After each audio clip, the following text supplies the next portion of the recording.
subscribe tꯧsan. Hi ma'am tram no chore ki channel ma'am usi video om same ja ke ma'am no shai shunu ngai khoi shai shunu ngai khoi shai ngai bi sorry ma'am. Hi ma'am tram no chore ki channel ma'am usi video om same ja ke ma'am ado ma'am no shai shunu ngai bi khoi shai yam ngai ma'am ado ngasi di khoi sar invite tau bi rabni. Khoi yes. Ma'am thanbi amni kai no invite tau ri na ma'am ngasi se National Handloom Day ne ko ai suba National Handloom Day ni ado khoi su handloom industry lai banina khoi yum su ngasi pangthok ka do ni ba ko adugi moi ani se invite to bani khoi handloom se ka video ka pri la o hai na ko aduga son durandro lai mamang da ado yeah something o ma'am yeah hi ma'am hi ma'am ma'am ado video se makha ta ing video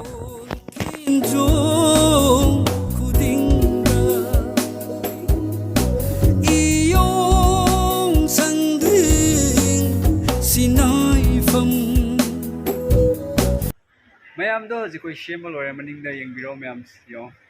friend ga kitchen na mai tare hi ma'am do ma'am dai ki do ucher ke ba ko ma'am harau ya do ma'am dai ucher ke ma'am kai bo na do sida thambi ba ko ai ma khala thambi ucher ke ma'am do ma'am award pangai ne ba ko sa trophy ni ma'am 26 January da 2022 ko ko ena ko video ma ki ni ba adu ni tu gi ada lebih juga pembuat trophy atau masih pilih punya apa masih handloom day ni atau handloom day itu masih pilih punya ma'am siapa yes yang kau mesti mami nggak tahu itu bah do kau handloom tu sih mami dapat mah handloom industry ni ma'am kau sudah survey di mereka yang pindah nama Manipuri peramperagat khas juga peramperagat khas Manipuri traditional dress hai bani apa do ma'am se ciptore award ini sudah panggil sih maga atau certificate amu su phangda wali adu su pura ga utra ke ma'am da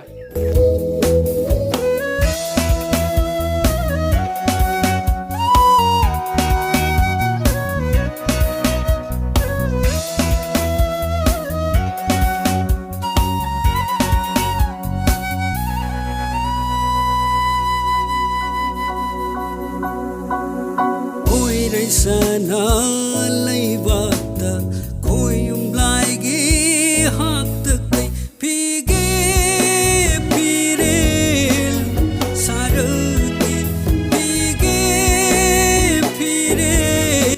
Ma'am sih le sih sing phini ma'am jengo kyam chawe haina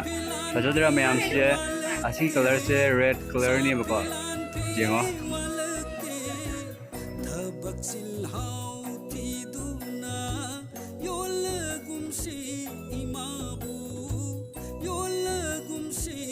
ma'am do si jengo handloom gi certificate ni ma'am koi da training to gi bagi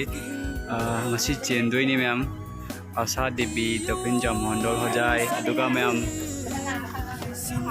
asina koi dorandro lagi piri nei na yo siam na ba ma school chat paganda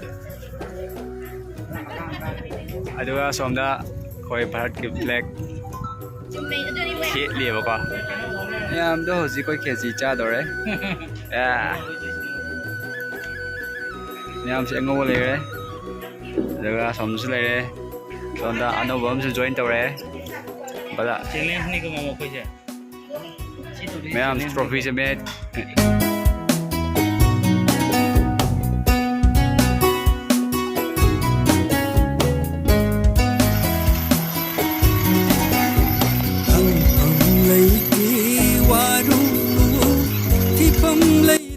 Hi ma'am ado koi pijana ba lang pure ko lang ma'am pure ma'am tu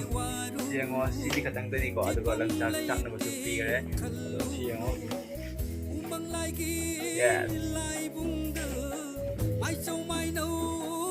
ma'am sida kis ta mon le re ado mo tuition ta mini sonda ko tinao re tinao idhar dekho tinao re ado kis ta mon gi exam paper period ba ko ado 25 phange handak se because saito da ko saito da kino phange prak bathoming ni ma english tar gana kg ko kg ne ado 25 phange Kisamon chila ado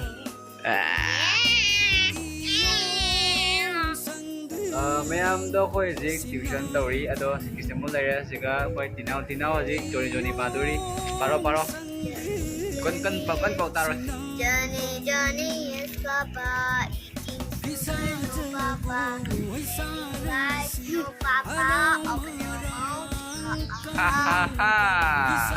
ya किसमु ले कोई Kal ka thara bol kai panilo kuman bol.